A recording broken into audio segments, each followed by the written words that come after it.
the amazing Pioneer.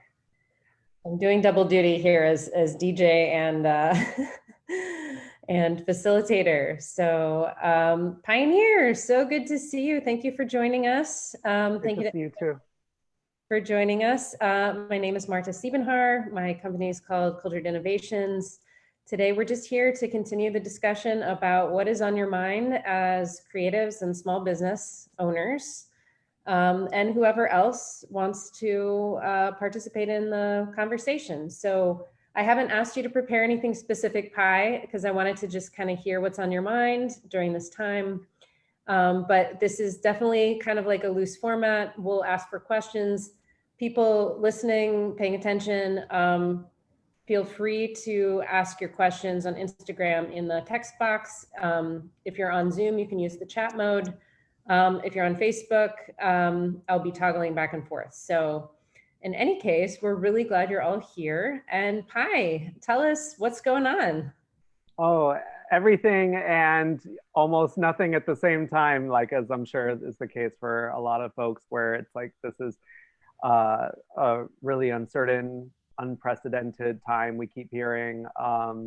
But it's been a time for me to catch up, to put a lot more time than I normally do, sit at this desk a lot more often than I normally do, for like administrative duties, which is in itself very taxing and like emotionally draining. But I'm hoping that when we all come out of this, that you know, we will use our time to the best of our ability, whether it's taking time for like some relaxation and thoughtfulness and self-care, or if it's to get a jump on a project that we never seem to have enough time to spare for. You know, now's the time.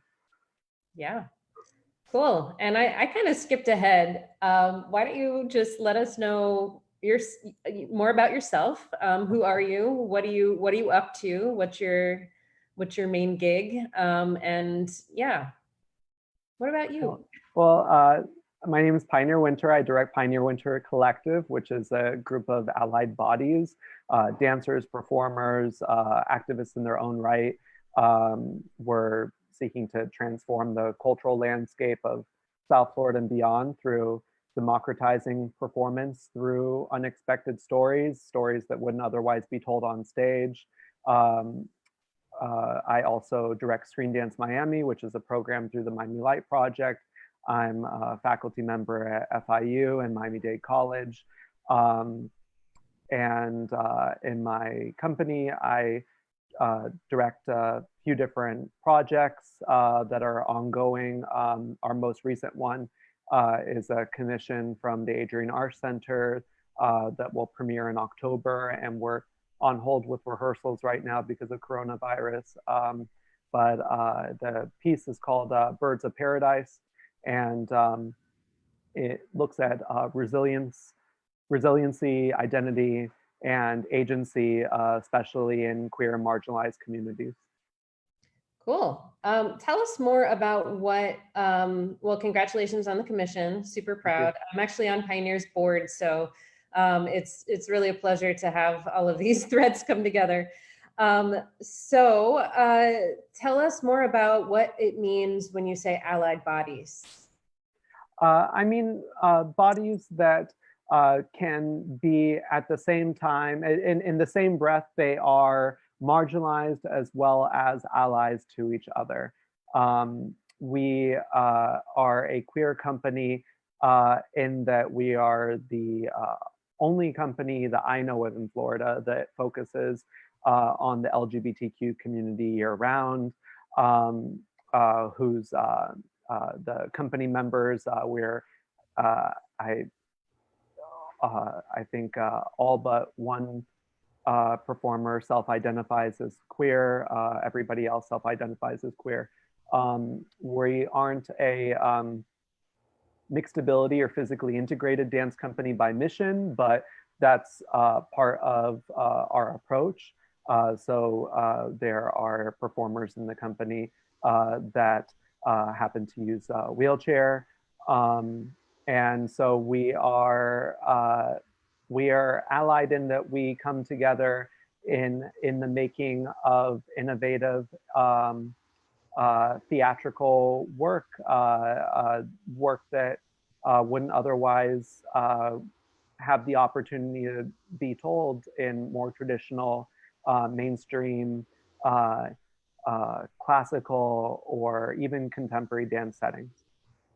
Great, thank you. I find the work to be really indescribable almost from any words. I just know when I see your dancers performing, I feel things and it moves me in a way that you know, just other art forms might not necessarily. It's just very visceral, and your work takes a lot of risks.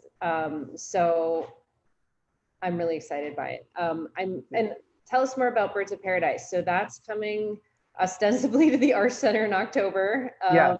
Yeah. Everything's going well. So what's happening right now with the development of that piece? So we were supposed to do a work in progress April 20th, but that's been postponed.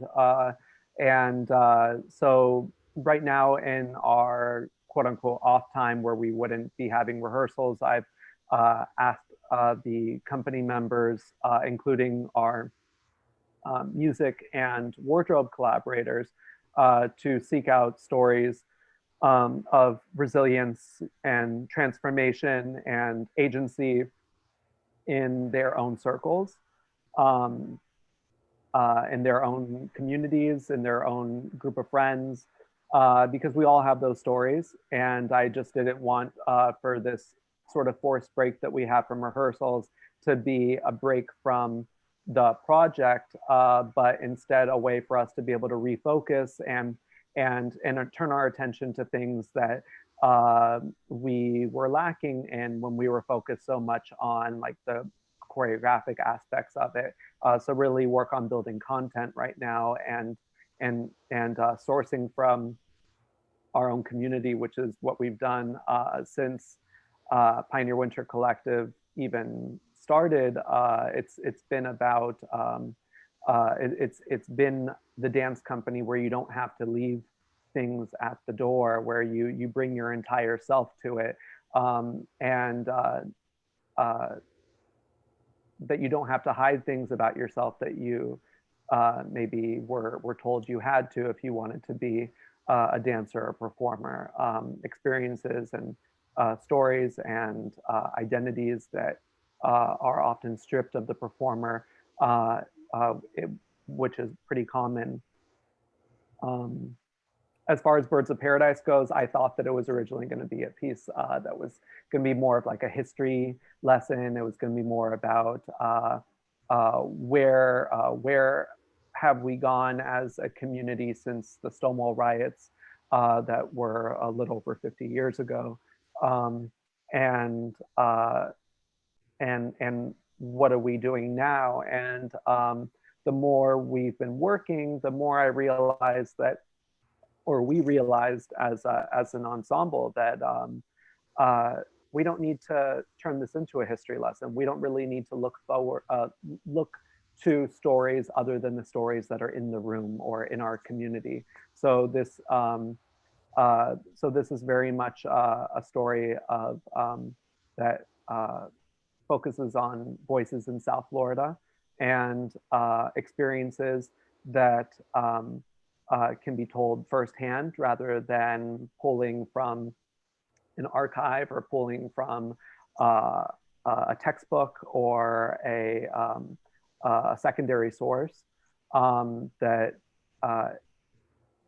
this is instead about finding stories of rebirth in our own community and lifting those up and embodying those. Because I think that there are already a lot of sources out there that are much better at telling the story of the birth of the queer civil rights movement, which is heralded as being the Stonewall riots, but I mean, it started even before that. And instead focusing on where we are right now and who we are now. Mm-hmm. And as one of the things I love about your work is that it continually keeps evolving because, to your point, if the work is about us, we're always evolving. So our story is evolving, and we as artists are always moving forward, inspired by the things that are around us, things that are happening in our lives. How are your artists coping right now with this uncertain times? And how are you, because you play a double role, you're an artist and then you also manage your company. So how are you navigating this yourself? And how are you, because you're responsible for artists and for the running of your business, um, how are you helping the artists? Like, are there resources? Do you guys have a check-in? How do they know that they're being supported? How do you communicate? Because right now it's very confusing to know kind of what to do and where to find help. Yeah. Well, there are a bunch of sources that are floating around online now, as for artists that are seeking emergency assistance, either because a gig was postponed or canceled, or there are sudden health issues. I just saw a fund started through Miami Foundation. Alternate Roots has one. The Actors Fund. There have been a lot of things passed through Creative Capital and HowlRound. Our Miami-Dade Department of Cultural Affairs has been keeping us abreast of developments with COVID-19 and what that means to our community, and have been surveying artists and organizations to see what the impact is. As far as like what we're doing at Pioneer Winter Collective, I mean, it's what we've always done, which is like that our communication doesn't stop when we leave rehearsal. I think of us as more of a family or a house than I do as a quote unquote company. I mean, I still have to write the checks and make, do the grants and direct it, but our approach is one that I hope fosters greater equity within the collective. We actually have a check-in scheduled for tomorrow via Zoom. We keep in contact through Facebook Messenger, WhatsApp, text, phone calls. Let me see. Even though they don't have rehearsals right now, I'm still honoring the payment for our halfway through mark for Birds of Paradise that they would be making in April. So that's still going to be happening, even though we haven't been rehearsing, and we probably won't be even back to rehearsal by early April by the looks of things. But that being said, we're still honoring the amount. Yeah, it's really it's not much different than I think we operate when there isn't coronavirus panic. It's just part of the ethos of the collective. I love that. And I think that's one of the reasons I'm really drawn to your work and just you as a person. You're not the first company, the first family, organizational family that I've heard is going to pay their artists, even if there's nothing happening, as we kind of figure out what life will be like on the other side, or how long it might take to get even being able to be in groups larger than 10 or larger than 2 or 1 or whatever it is now. So I want to thank you for that, because I think that's a really big leadership move, and it probably was easy for you, but there's a lot of anxiety about lack and resources. So I applaud your leadership in that, and putting the artists first, because the artists really are, like you said, a family, a really caring space. Well, so thank you. Yeah. Yeah, I mean, I do have to say, like, just to be transparent, like, we don't need to worry about overhead of having a studio space. I've been there, done that, never again. I don't like, I have so much respect for organizations that have to overhead. And right now at this moment, I'm the only full-time administrator, full-time employee of the collective. Everybody else is project-based. I mean, with that, it puts into perspective that like we're doing as much as we can for the type of organization that we are. But I know that it's a lot more challenging for organizations that have a venue, that we're relying on ticket sale money coming up. Thankfully, those aren't challenges. Our challenges are different challenges. Right. So I want to go back just for a second. Last time you and I talked, we talked about grants and some recent insights you'd had. I know that you have your budget big enough now that you're eligible for a new threshold of grants, and you've gotten some national grants. Just so while we're sharing this, we have some concrete things that you've learned. I'd love to hear more about kind of how you learn to do grants as an artist. I mean, it's certainly not something that you were, learning in school or anything. You actually studied science. But how did you learn about grants, and where are you now with what you found works and doesn't work? Well, I've always liked writing. I say like, not love, because like I think if I really loved it, then maybe I would have gone into that. But I like it enough that grant writing has become less of a fear for me. It definitely is very time consuming, especially like keeping track of deadlines, and each grant is slightly different, but not so much that you have to always reinvent the wheel, so to speak, but just different enough that like it's time consuming. And even now, dedicating like an I would say like an 8 to 15 hour time slot to knock out a grant, if I can like give full focus. And that's like distressing, like it's hard to like go from that and then jump into rehearsal and like switch brains like that.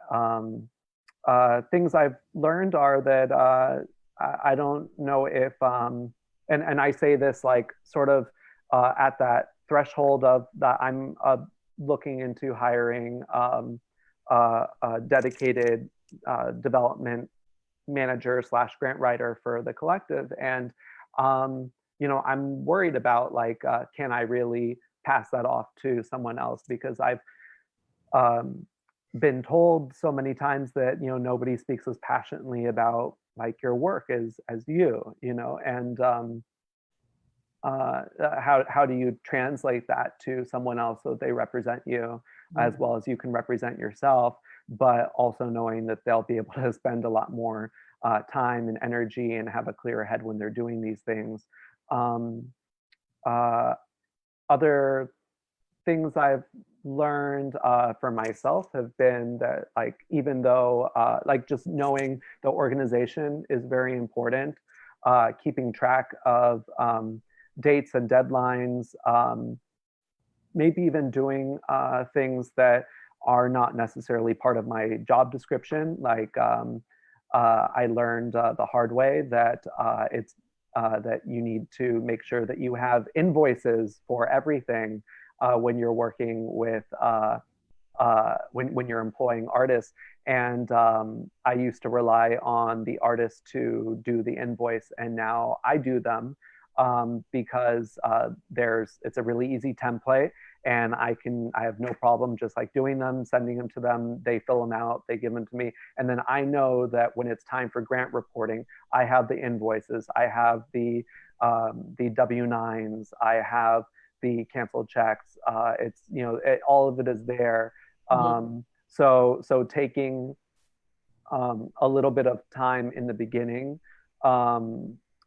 so that there isn't like, so that it's not nearly a year later, I'm now doing a grant report and I can hardly remember what happened, 2 months ago, what much less, 9 months ago, when all this, all the grant activities happened. Right. Making sure to document as much as possible, documenting process through video, photography, uh, surveying. And who are you Yeah. serving? Are you serving your audiences? You serving your artists? You serving your partners, your donors? Like who are you serving? Mostly surveying artists and audience. So like let's say for like Grass Stains, which was our site-specific initiative that completed thankfully on February 29th, right before all this went down. I'm so happy that we were able to culminate that project before all this. But as soon as the final performances were done, we convened in a circle, and we were able to talk about just that 2-week process of working with Anna Sanchez Colberg, who is the visiting artist I brought in for Grass Stains this year, and what their experience was like. And we videoed and audio recorded it with their permission, of course. And it just is, it's so much more, it's so valuable to have that, because if I can say that a program is valuable, but if you aren't hearing from the participants of that program, it makes it difficult to maybe put into all the words, and there was value drawn from it that I wouldn't have assumed, or I wouldn't have remembered to say, that the participants were able to, to give me. I love that. And Issa here on Instagram was saying like creating structure is key. And I think she's right. I love what you were describing about documenting throughout the process, because I think, first of all, staying really organized and knowing that you're going to be asked to report on the money that you're spending helps you kind of like plan and execute the time really well. So knowing what they're going to ask you in the report is pretty much, did your program have impact? And to your point, Pioneer, having evidence where you can show, not tell, or assume, or whatever. You have evidence when you have a survey. You have evidence when you see some feedback from an audience member that the program had impact and therefore was a good investment. Yesterday, Joe was saying that people have pots of money they definitely want to give away, and they want to give it away to you. But in the end, they are accountable usually to some other higher power, whether it's their board, or in the case of Miami-Dade County, to the taxpayers, or to a foundation. Whoever it is who is giving you the grant does want some sort of accountability, some sort of way to measure, because art is not for profit, and the creation of art is not something tangible that has an impact you can see, just like education. So the question really is then, as an artist, especially I think if you go into a grant application thinking about how you're going to measure and report back on that, it makes it almost more tangible, so that they can say, yes, this was a good investment. No, this wasn't a good investment. Or we thought this was going to happen and then something else happened. That happens a lot when you do grants, like what we're going through right now, right? So can you talk about a time when you had made plans and I know this is the nature of just creating art, it's not linear, right? But was there a time when that you can think about where you set out to do something specific and then you got surprises along the way and had to kind of recalibrate? I mean, artistically, every time. There's never been a project or a piece that I've gone into with like even as vague as I try to keep the description of a project going into it, it always ends up going in a direction that was unexpected. And it's just about being open to it, and if we were to, like, since you mentioned like my my science background, and like yes, I have like my bachelor's is in psychology, my first master's is in public health and epidemiology, and then I have my master's of fine arts in choreography that's was from 2016. So, but I got my MPH in 2009. It was so I mean, and that has definitely helped me as an artist because that way I'm not approaching um, uh, the work from a success or failure standpoint. It's whatever I'm learning, whatever I learn is a success, even if I learn that I was wrong. That's part of it, you know. Like science experiments are not invalid when the hypothesis is wrong, but you still need to have a hypothesis going into it in order to know whether or not you're proving that, or the null hypothesis is or the null or the alternative hypothesis. So if you I like I said, we're a family, but we're also like a family existing in a petri dish. So Yeah. it's very, so we have like a spirit of experimentation, and understanding that just like an experiment, the dance studio is a neutral space that needs to, as best as possible, um, uh, right, embrace bias by naming it, by not pretending that it doesn't exist. Because in pretending that something doesn't exist, just like pretending that that a hypothesis is true when it's not, that really doesn't do anything for the work. Yeah. And then in terms of like grants, if you're accountable to somebody and it's going kind of in a 90-degree turn, what then, and yesterday we also talked about how funding is really all about relationships. So if something is taking a turn and you don't want to get to the grant report and have the funder say, what? What have been the ways that you found to kind of highlight that? And I'm also going to ask if anybody has questions, shout them out. Type them in. We have a couple minutes left. But yeah, how do you approach those surprises with your funders? Oh, just calling them up. It's never like a bad thing, right? So, for example, with grass stains, our site-specific initiative is supported in part by Miami-Dade County Department of Cultural Affairs and the State of Florida Division of Cultural Affairs through a specific cultural projects grant, which is an all or nothing grant. It's a difficult grant to do, and but when you are awarded it, you're awarded the entire amount you asked for. There's no like uh, lowering of outcomes or expectations because of reduced funding. So I appreciate that. But grass stains was originally something where the only people that would get any sort of funding were the commissioned choreographers that were selected by me and a panel of artists. So we're talking maybe between 2 and 4 people getting the money, and then they would hire out any dancers that they wanted to be part of their works.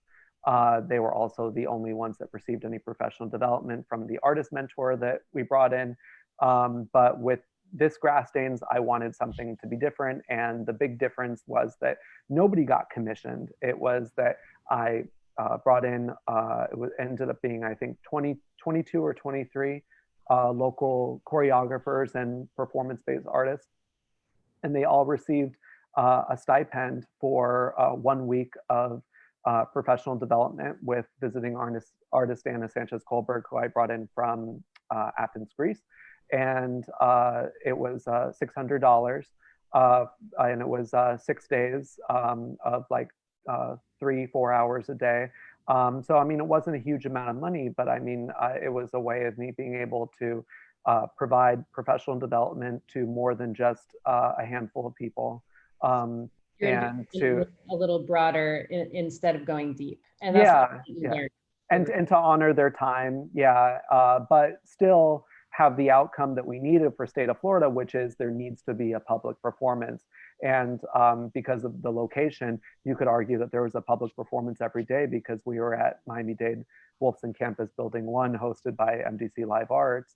And so even though there was like a culminating performance at the end of the week, there was still a lot of opportunities to catch these mini performances happening throughout the week. So it actually increased our visibility more than any other year that we've done it. So it was an opportunity there to let our funders know that, you know, before any of this happened, like that this is the direction we're going, getting the okay, and showing that this was actually a win, not something that was a detriment to the project, but something that was actually improving it.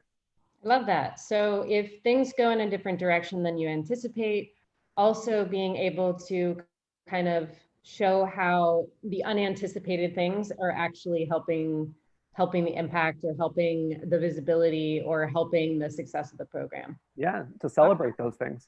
Yeah, cool. Well, I want to thank you for joining me today, you and your dog, very cute.